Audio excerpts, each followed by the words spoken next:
ये जगह कौन है? पाकिस्तान। 14 अगस्त 1947 ये पैदा हुआ था। क्या हुआ था? पैदा हुआ था यहाँ पर। आजादी थोड़े मिला था, इसका क्या हुआ था? जन्म। और जिसका जन्म हुआ उसकी मृत्यु निश्चित, मरेगा ये भी। समझ में कि नहीं गया? भारत को क्या मिली थी? आजादी। ये चोट्टा इतना खचरा थे सब कि इसको 10 साल लग गया। 1957 संविधान बनाने में कितना साल लगा? 10 साल लग गया संविधान बनाने में। बिना संविधान बनैले कोई देश आजादी के बाद 10 साल चलेगा तो अराजकता फैल जाएगी कि नहीं?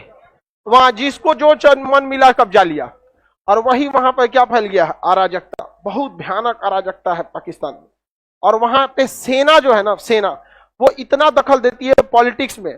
सेना का बैनर लगता है, अगर कोई मेजर का बर्थडे उर्थडे ना तो अपना बैनर लगाता है। जिस तरह हमारा देश नेताओं से परेशान है ना, पाकिस्तान का देश सेनाओं से परेशान है। लेकिन लोग सेना की इज्जत वहां इसलिए करते हैं कि उसकी सेना हमेशा लड़ाई करते रहती है, कश्मीर में घुसेगी मारेगी। और उसकी सेना का टैक्टिस इतना ज्यादा है कि वो वहां के लोगों को धार्मिक रूप से बहकाना चाहती है। आप सबको पता है कि फौज में अगर लड़ाई लड़ना है तो चितकबरा ड्रेस बहुत अच्छा होता है, और सर पे हेलमेट होना चाहिए ताकि गोली ना लग सके, बढ़िया जूता होना चाहिए घुटना तक की, जंगल में सांप उप न कर। लेकिन ये पाकिस्तानी जब आतंकवादियों को भेजते हैं तो बढ़िया जूता भेजना चाहिए, कैमोफ्लाइज वाला चितकबरा ड्रेस और हेलमेट भेजना चाहिए ताकि ये ज्यादा से ज्यादा लड़ सके। नहीं, लेकिन ये कुर्ता पैजामा भेजते। बात समझो, उसकी टैक्टिस समझना आप ध्यान दे। वो जानबूझ के कुर्ता पैजामा भेजते और कहते हैं कि बंदूक छूट जाए तो छूट जाए, सर से टोपी नहीं उतरना चाहिए वरना मेन मकसद ही खत्म हो जाएगा।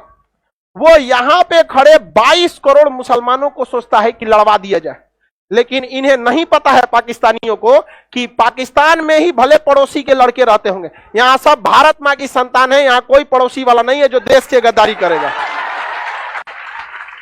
भारत में जो सबसे पहला सेना का गैलेंट्री अवार्ड दिया गया था ना, बहादुरी का पुरस्कार, सबसे पहला ब्रिगेडियर उस्मानी को। तोप का गोला सर्वे पे गिर गया था, सर पे गिर गया था ब्रिगेडियर उस्मानी को यहाँ पर। और पाकिस्तान ने उनको कहा था कि आप हमको जाइए, हमारे यहाँ आ जाइए विभाजन के बाद, क्योंकि जब देश विभाजन नहीं हुआ था ना तो ब्रिगेडियर उस्मानी बहुत बड़े कमांडर थे। उसने कहा हम आपको मेजर जनरल बना देंगे, हमारे पास आ जाइए। तो कहें कि ट्रेनिंग लिए भारत में, पहला सैलरी उठाए भारत में, खेले कूदे भारत में, विभाजन हो गया तो पाकिस्तान चल जाए। चलो हम आते हैं, फर्क ये रहेगा कि चाय पीने नहीं हथियार लेके जंग करने आएंगे, मुलाकात तो होगी वहीं पे आप। और ब्रिगेडियर उस्मानी के नेतृत्व में सेना गई थी। और जवाहरलाल नेहरू थे ना, ये लोग वहां पे ब्रिगेडियर उस्मानी को भेजिए नहीं रहते, कह रहे थे ये आदमी ठीक नहीं है, बहुत मारता है जानवर की तरह लोगों को। सरदार पटेल कह रहे थे, ये करे तो खोज रहे थे हम। सरदार पटेल गृह मंत्री थे, उन्होंने कहा ब्रिगेडियर उस्मानी को पूरा आजादी है, इन कुत्तों को उनकी औकात पता चलनी चाहिए वहां पर।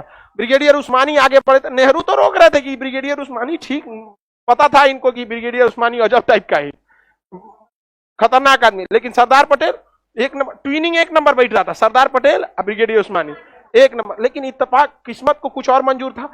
युद्ध के मैदान में जब सैनिकों का मनोबल गिर रहा था, चारों ओर से गोलियां चल रही थी, तो ब्रिगेडियर उस्मानी वहां खड़े होकर कहते कि आगे बढ़ो, हमला करते रहो। और नौशेरा कब्जा हो चुका था, और उस एरिया का सबसे ऊंचा एरिया था नौशेरा। अगर वहां पर कब्जा हो गया रहता पाकिस्तानियों का तो तुरंत वैष्णो देवी और जम्मू कब्जा हो जाता। तो नौशेरा में पहुंचे ब्रिगेडियर उस्मानी, और नौशेरा की लड़ाई को महज 2 घंटे में जीत लिए। क्योंकि जब सैनिकों ने देखा कि हमारा कमांडर खड़ा है युद्ध के मैदान में आगे बढ़ते जा रहा है, तो सैनिकों ने कहा कि भाड़ में जीतो, जी के क्या फायदा, कमांडर आ गया, मार ससुरों को।